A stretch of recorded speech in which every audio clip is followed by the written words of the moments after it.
ایک بار پھر خوش آمدید آپ کو جرگے میں. ہارون رشید صاحب، عدلیہ ہے، اس کو زیادہ کس نے ڈیفائی کیا ہے یا کر رہا ہے؟ ایگزیکٹو یا کہ ملٹری اسٹیبلشمنٹ یا ہماری ایجنسیاں یا میڈیا؟ یعنی کون سا دوسرا ادارہ ہے جو سب سے زیادہ مزاحمت کر رہا ہے جوڈیشری کے اختیارات کے حوالے سے یا اس کے فیصلوں کے حوالے سے؟ دیکھیں، اس کو کمپارٹمنٹس میں تقسیم کرنے کی بجائے بنیادی چیز دیکھنی چاہیے. عدلیہ میں بھی ہمارے جیسے لوگ ہیں، فوج میں بھی ہمارے بھائی ہیں، سول سروس میں بھی وہی ہیں، جرنلزم میں بھی وہی ہیں. یہ انسانی جبلت ہے، جو قدیم ترین انسانی جبلتیں ہیں، بہت طاقتور ہیں. ان کے انٹریکشن کو دیکھنا پڑتا ہے. ارج ٹو ڈومینیٹ، جو انسان کے اندر خواہش ہے ڈومینیٹ کرنے کی، وہ ٹھیک ہے کہ بھائی یہ کچھ طبقات کے ہاتھ میں تھا، ہمیشہ سے تھا. یہ 65 برس سے نہیں ہے، یہ ہزاروں برس سے اسی طرح ہے. جب سے یہ دنیا بنی ہے اسی طرح طاقتور طبقات ہوتے ہیں، ان کی گرفت ہوتی ہے. عوام اس میں سہم جاتے ہیں، اپنی آزادی سے سرنڈر کر دیتے ہیں. دیکھیے، جو سسٹم ہے اسلامی فقہ میں کیا کہا جاتا ہے کہ ظلم کیا چیز ہے کہ ہر چیز، کوئی چیز اپنی جگہ سے ہٹ جائے تو ظلم ہے.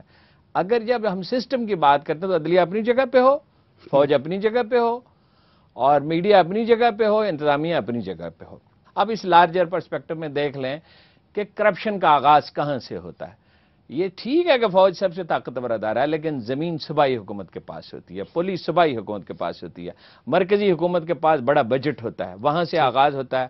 جب پھر فوج کو موقع ملتا ہے وہ بھی کھل کھلتی ہے، جو چاہتی ہے وہ کرتی ہے. وہ تو دیکھیے، فوج میں وہی لوگ ہیں نا، اور وہ مانتے بھی ہیں. دیکھیے، اس سسٹم میں سے لوگ نکل گئے پیسہ بنا کے. یہ ڈی ایچ اے کا اور ملک ریاض کا جو معاہدہ ہے، آپ تحقیق کریں تو وہ شام کا آپ کوئی پروگرام کو اس پہ کریں تو وہ سامنے آ جائے گا. بات ہے بنیادی وہی ایک جس کا ہم نعرہ تو لگاتے ہیں، لیکن مسلم بر صغیر اس پہ دل سے یقین نہیں رکھتا، کیونکہ اس کا تاریخی تجربہ غلط ہے. وہ ہے عدل کی بات. عدل کا مطلب یہ ہے کہ میں اپنے حق کے لیے تو چیخ سکتا ہوں، مگر آپ کا حق غصب نہیں کر سکتا. بطور اخبار نویس کہ میں اپنے حق پہ اصرار کرتا رہوں کہ مجھے یہ بات لکھنے کی اجازت دی جائے. اور حقیقت یہ ہے کہ آج مجھے آزادی حاصل ہے، صرف میرا خوف اور لالچ مجھے روکتا ہے. اگر اچھا ہارون صاحب، آپ کیا سمجھتے ہیں کہ کیا جو ملک ریاض صاحب سامنے آ گئے اتنے سنگین الزامات کے ساتھ، وہ اس کے محرکات ان کے ذاتی ہو سکتے ہیں؟ کوئی ہماری جوڈیشل سسٹم میں جن خامیوں کا ذکر کیا طارق محمود صاحب نے، وہ ہو سکتا ہے، یا کہ پیچھے کوئی دوسرا طاقتور ادارہ یا حکومت اس نے ان کو استعمال کر کے جوڈیشری پہ حملہ کرنا چاہے؟ دیکھنا جی، اس وقت تو بہت گرد اڑ رہی ہے. محمد مالک صاحب یہ کام کریں، 3 رپورٹروں کی ایک ٹیم بنائیں جن پہ یہ ڈیپینڈ کر سکتے ہوں، جو پریجوڈس سے اوپر اٹھ کے لکھ سکتے ہوں. تو یہ تعین کرنا اگر ایک ہفتے میں نہیں تو 2-3 ہفتوں میں، 4 ہفتوں میں تعین ہو جائے گا. ہمیشہ ایڈیٹر جب ڈٹرمنڈ ہو یہ معلوم کرنا ہو کہ سٹوری اصل میں کیا ہے تو ہم معلوم کر لیتے ہیں. اگر ہم اپنے تعصبات اور مفادات کو چھوڑ دیں اور تکبر کو بھی چھوڑ دیں تو یہ ممکن ہے. گمان یہ ہے، قیاس یہ ہے کہ ان کے پیچھے سپورٹ ہے اور حکومت کی سپورٹ ہے، اور اپوزیشن سے بھی انہیں کوئی اندیشہ نہیں تھا. اپوزیشن کے ساتھ بھی ان کے تعلقات، اور ایک پارٹی کے ساتھ نہیں، کئی کے ساتھ تھے. ہر طرح کے الزامات لگائے گئے. جب آپ ترجیحات درست نہیں کرتے مقرر، معاشرے میں فساد پھیلے گا. ترجیحات درست مقرر کریں، عدل پہ چلیں، معاشرہ سیٹل ہونے لگے گا. انسان غلطیاں بھی کرتے ہیں اور درست بھی ہو جاتے ہیں. صاحب، کیا آپ سمجھتے ہیں کہ خود عدلیہ کی کمزوریوں کی وجہ سے اس پہ حملے ہو گئے، یا پیچھے کوئی سازش تھی؟ ہے تو کس کی ہے؟ یہ دور جو ہے ایک جوڈیشل ایکٹیویزم کا، اس سے ہر ایک عدلیہ ایک دور میں گزری ہے، لیکن ہر ادارے کے اپنے اپنے ایک تقاضے ہوتے ہیں. مثلا فوج جب بھی سیاسی مسائل میں آ کے پھنستی ہے تو فوج بدنام ہوتی ہے.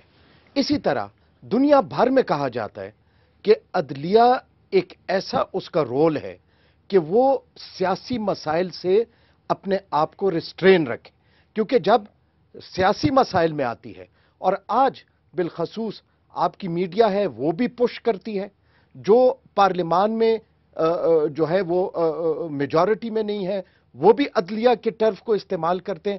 اس سے بالآخر اس جوڈیشل ایکٹیویزم میں عدلیہ کی ساکھ کو بھی تھوڑا نقصان پہنچا. لیکن اطہر صاحب، ایک اعتراض تو یہ ہے کہ جوڈیشری ایگزیکٹو کے معاملات کو بھی اکثر اوقات اپنے ہاتھ میں لے لیتی ہے. جب اس پہ اپنا برڈن اتنا زیادہ ہے تو پھر وہ اپنے لیے ذمہ داری کو مزید کیوں بڑھاتی ہے؟ دیکھیں، یہ آپ نے درست کہا، اس لیے میں نے کہا یہ اس عدلیہ کے جوڈیشل ایکٹیویزم کا دور ہے.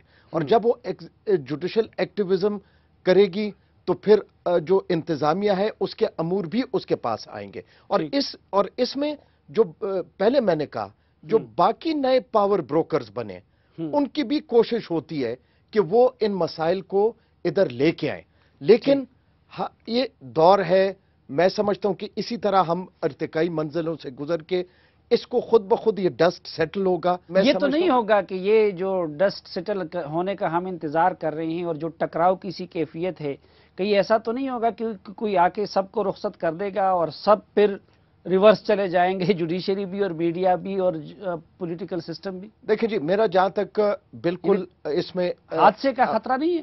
حادثے کا خدشہ ضرور ہے، کیونکہ یہ جس طرح شروع میں بھی کہا گیا اور انہوں نے بھی عرض کیا کہ سارے ادارے اپنے اپنے دائرے سے باہر نکل کے بھی کھیلتے ہیں، ایڈونچرزم بھی کرتے ہیں، اور پاکستان کا جو اس وقت خواہ اس کی معاشی حالت ہے یا اس کی جو دنیا میں ہم اس وقت آئسولیٹڈ ہیں، اس میں اس کا خدشہ ضرور ہے۔ لیکن آپ نے جو سوال کہا، میں سمجھتا ہوں کہ ہم نے اپنی ذمہ داری بحیثیت وکلا بھی نہیں نبھائی، اور ہمیں چاہیے یہ تھا کہ سب سے پہلے جو ماتحت عدلیہ ہے آج وہ اتنی طاقتور ہوتی اور اس سے اتنا انصاف مل رہا ہوتا، کیونکہ عام آدمی کا واسطہ صرف اس عدلیہ سے واسطہ پڑتا ہے۔ میں نے کبھی کوئی پروگرام کسی چینل پہ نہیں دیکھا کہ آپ نے انصاف کے اوپر اس نچلی عدلیہ پہ کیا ہو۔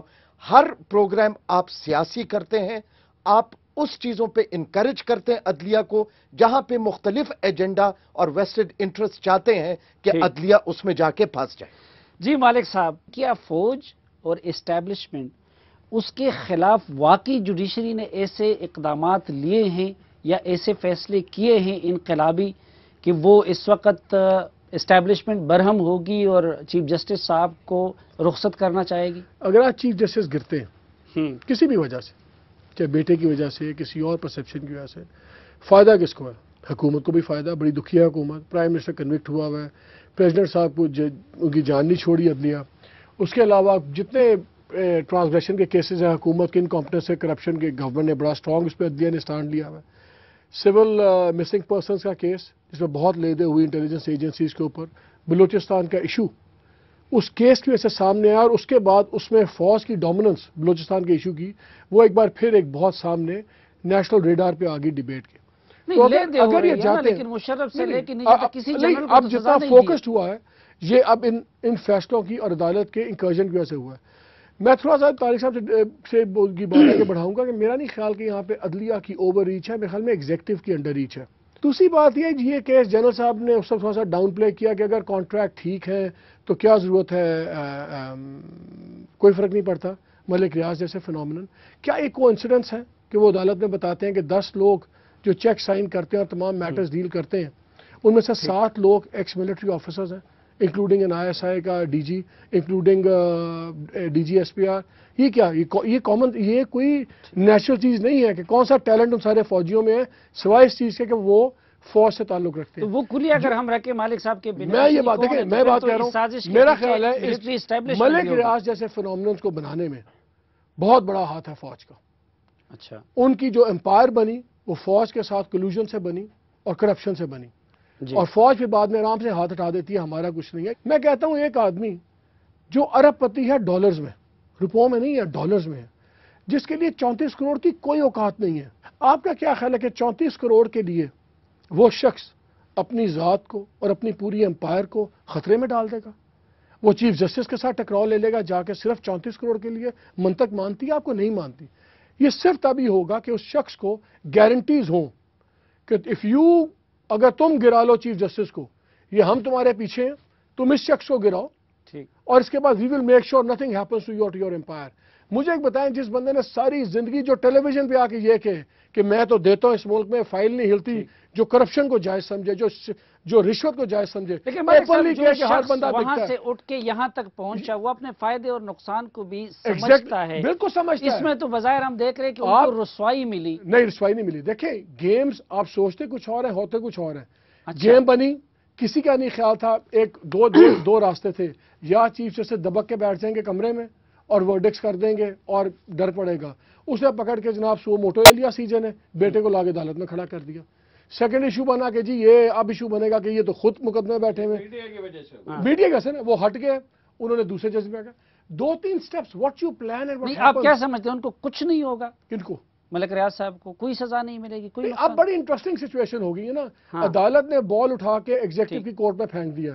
تفتیش کر لیں جو مجرم ہے اس کو سزا دے دیں. اور آپ یہ سمجھتے ہیں کہ ان کے پیچھے ملٹری بھی ہوگی اور حکومت بھی ہوگی؟ ڈیفینیٹلی. جی جنرل صاحب. 2 چیزوں پہ میں کہنا چاہوں گا. ایک تو جو مالک نے یہ کہا کہ چونکہ ڈی ایچ اے میں فوجی افسر ریٹائرڈ رہتے ہیں یا تو پھر اس سے یہ ڈیڈکشن آپ نہیں نکال سکتے کہ اس کا مطلب ہے وہاں کپلے ہیں یا یہ ایک برائب ہے. نہیں آپ نے یہ نا تو میں یہی کہتا ہوں کہ اگر یہ نہیں ہے تو پھر میں نے ملازمت کا کہا ہے کہ جو ان کے ٹاپ سٹافر ہیں وہ سارے سینئر ملٹری آفیسرز ہیں. سارے نہیں ہیں. بہرحال جو ریٹائرڈ لوگ انہوں نے لگائے. میں کہتا ہوں کہ میں یہ کہتا ہوں کہ اگر وہ اگر وہ امپلیکیٹڈ ہیں کسی چیز میں یا یہ ثابت ہو جاتا ہے کہ ریاض ملک صاحب نے برائب کیا ہے اور لوگوں کو امپلائمنٹ دی ہے تو پھر آبویسلی پھر ادارے کو بھی پوچھا جا سکتا ہے اور ریاض ملک صاحب کو. وہ تو خود کہتے ہیں. میں ایک چیز ایڈ کر دوں. میں آج تک اس کا ڈینائل نہیں آیا. خواجہ آصف نے 2 باری ٹیلی ویژن پروگرام میں کہا کہ یہی فصیح بخاری صاحب تب ایڈمرل تھے, سٹنگ نیوی چیف تھے. 2007 میں انہوں نے فون کیا خواجہ آصف کو as a sitting naval chief. انہوں نے ان سے بات کی کہ خدا کا واسطہ اسمبلی میں ان کی جان چھوڑ دیں, آپ ان کے پیچھے پڑے ہوئے. اچھا مالک صاحب میں اس کی بات ہوں. آپ کہہ رہے ہیں کہ کوئنسیڈنس نہیں ہے. انہی کی بیٹی ورکس فار ملک ریاض صاحب. ان کے جو بیٹے اب حیات شاید نہیں ہیں وہ ان کے لیے کام کرتے تھے. وہی شخص آگے لگ جاتا ہے چیئرمین نیب.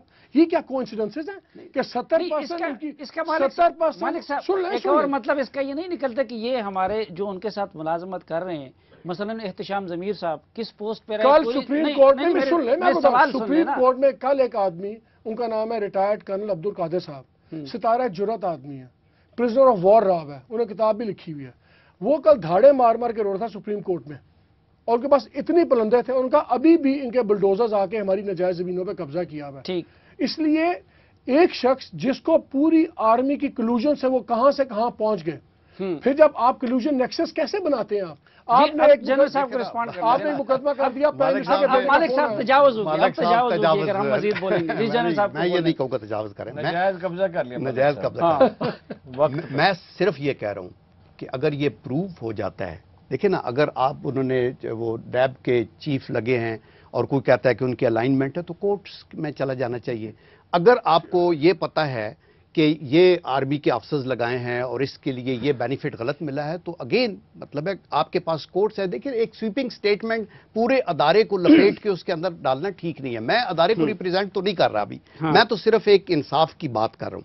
اور میں کبھی بھی بیلیو نہیں کروں گا ایون ان مائی ڈریمز کہ ادارہ جو ہے آرم فورسز کا وہ اس سچویشن کے اندر جبکہ ہم بالکل ایک کریٹیکل کنڈیشن میں وہ چیف جسٹس کو ہٹانا چاہیں گے یا عدلیہ کو ویک کرنا چاہتے ہیں. اس لیے میں یہ کہتا ہوں کہ بینیفیشری نہیں ہے. اور اگر ادارے میں کوئی لوگ نیچی سطح پہ ایسی حرکت کر رہے ہیں تو پھر ادارہ بینیفیشری نہیں ہے. ادارہ سب سے بڑا افیکٹڈ ہوگا اور نقصان ہوگا.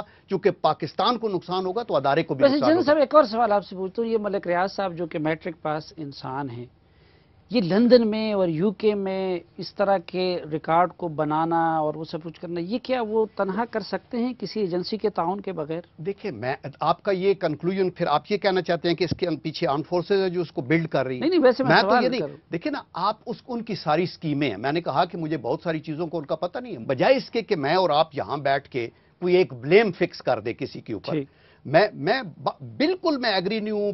جو ریاض ملک صاحب کی جو پالیسیز رہی ہیں اور جس طرح ڈول آؤٹ انہوں نے پیسہ کیا ہے, گاڑیاں, پلاٹ, گھر, پیسہ, اور ابھی بھی وہ اقبال جرم کر رہے ہیں کہ جی میں نے ان کو پیسے اس لیے دیے کہ کیسز کو ایکسپیڈائٹ کیا جائے. اقبال جرم تو اسد دورانی صاحب نے بھی کیا تھا نا. ٹھیک ہے, دیکھو نا, اسد دورانی ہو یا ریاض ملک ہو یا زید ہو یا بکر, میں یہ کہنا چاہتا ہوں کہ ہمیں فوری طور پہ اس طرح نہیں چلنا چاہیے کہ اوکے فوج کے اس نے کوئی بندہ بھی ہو, ادھر عبد القیوم ہو, ہارون صاحب ہو, مالک ہو, اینی باڈی, ہمیں ایک نظام کے تحت چلنا ہے اور ہمیں ایک احتساب کے نظام کے تحت چلنا چاہیے. اور فوری طور پہ پن پوائنٹ کر کے وداؤٹ اینی ایویڈنس ہمیں یہ انگلی نہیں اٹھانی چاہیے. جی ناظرین, ہماری گفتگو جاری رہے گی لیکن ایک مختصر سے وقفے کے بعد.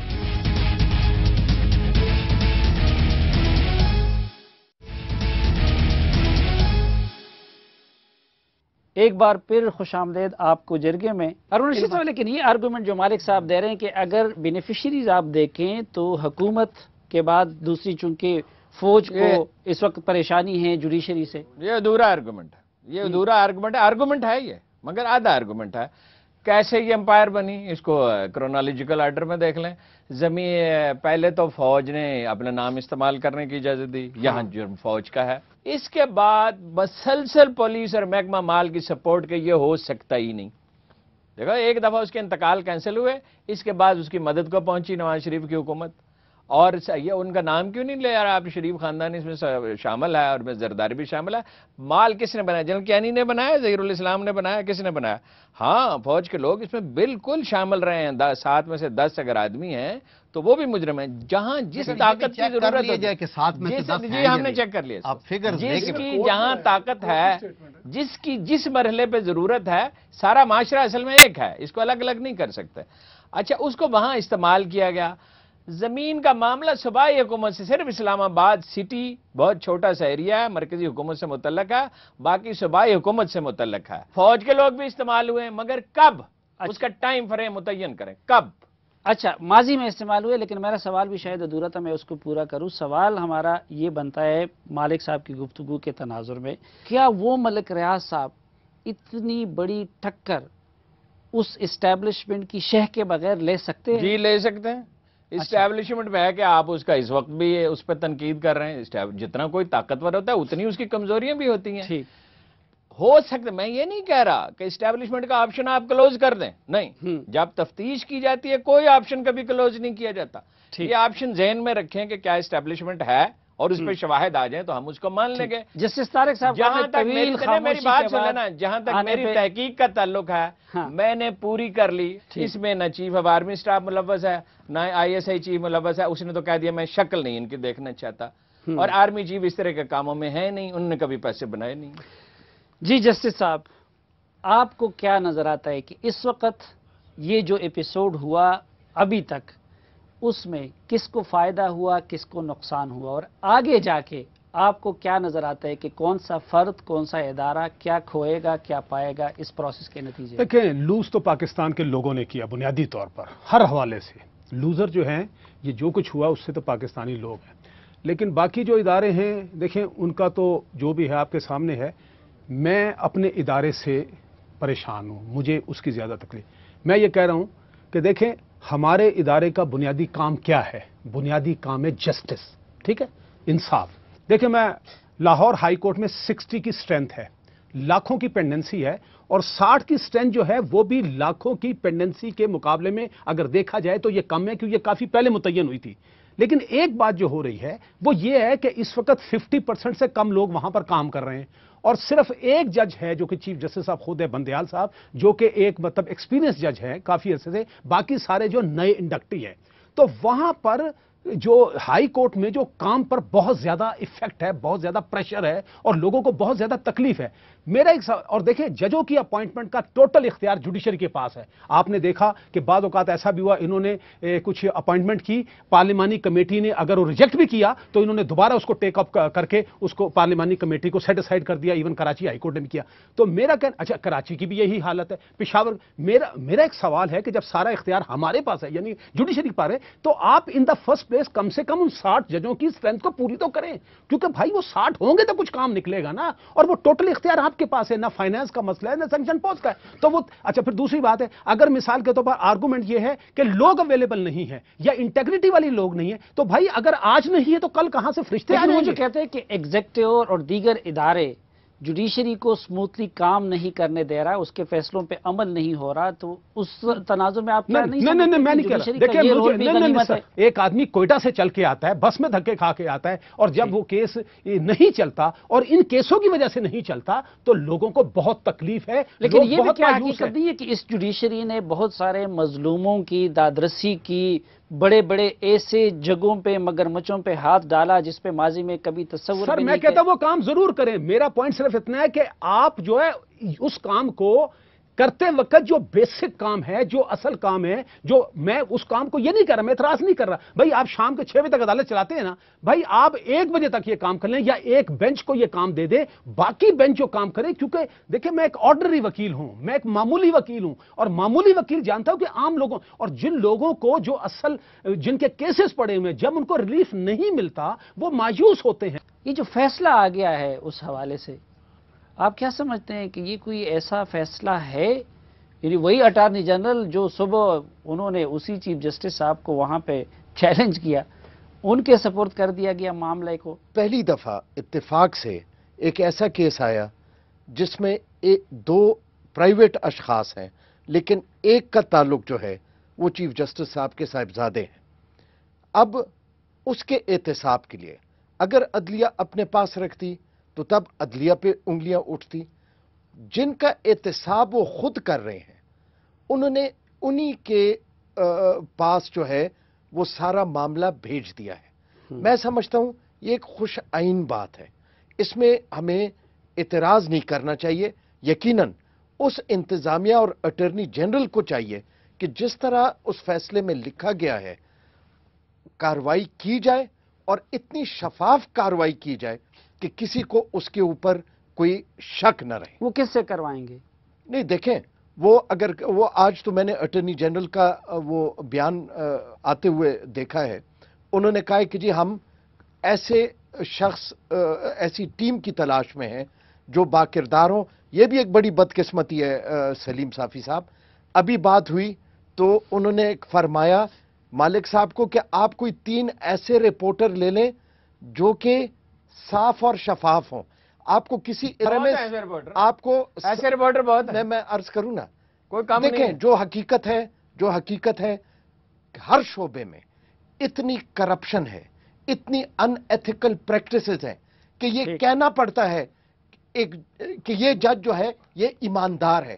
دیکھیں ایماندار ہونا جو ہے یہ ہر ایک کی ذمہ داری ہونی چاہیے، لیکن چونکہ ہمارا معاشرہ اتنا خراب ہو چکا ہے، ہر پیشہ اتنا خراب ہو چکا ہے، تو میں سمجھتا ہوں یقیناً انٹیگریٹی کے لوگ بھی ہیں۔ اب یہ سارا امتحان جو ہے یہ اس وقت اٹارنی جنرل اور انتظامیہ کا ہے کہ وہ ایسے اشخاص کو مقرر کریں کہ جس کے اوپر سب کو اعتماد ہو اور اس معاملے کو اپنے منطقی انجام تک پہنچائیں۔ لیکن یہی اٹارنی جنرل وہی ہیں جن پہ ہارے اسٹیل کیس کے اندر وہ سیٹھ نے یہ کہا تھا کہ جی میں نے ان کے تھرو پیسے دیے ہیں۔ So where do you go? Attorney general کو نہیں دیا گیا، انتظامیہ کو دیا گیا، انسٹیٹیوشن کو دیا گیا۔ جب عدالت نے خود فیصلے میں کہہ دیا ہے اور اسی اٹارنی جنرل پہ اعتماد کر دیا ہے، نہیں، یہ باقی معاملات ان کے سپورٹ کیے جاتے ہیں، ان پہ اعتماد کیا جاتا ہے۔ اگر میمو کے لیے کمیشن بن سکتے اس اور کی یہ میمو کمیشن میں بھی یہی بحث ہو رہی تھی، ٹھیک، اور ہونا ہر کیس میں یہی چاہیے کہ جو تحقیقاتی ادارے ہیں، لیکن چونکہ اکثر کیسز میں الزام کرپشن کا انتظامیہ کے اوپر ہوتا ہے تو وہ صرف سپروائز کرتے ہیں اور وہ تحقیقات جو ہے تحقیقاتی ادارے ہی کرتے ہیں۔ بہت شکریہ ناظرین، یہ کشمکش ہوگی، اس سے گھبرانا بھی نہیں چاہیے، لیکن اگر اس کشمکش کے دوران اپنے حد سے تجاوز کرنے کا یہ سلسلہ جاری رہا تو پھر اس میں حادثے کا بھی خطرہ ہے۔ اس لیے اس حادثے سے بچنے کے لیے ضروری ہے کہ ہر ادارہ دوسرے ادارے کے احتساب کی بجائے کسی حد تک توجہ اپنے احتساب پر بھی مرکوز کر لے۔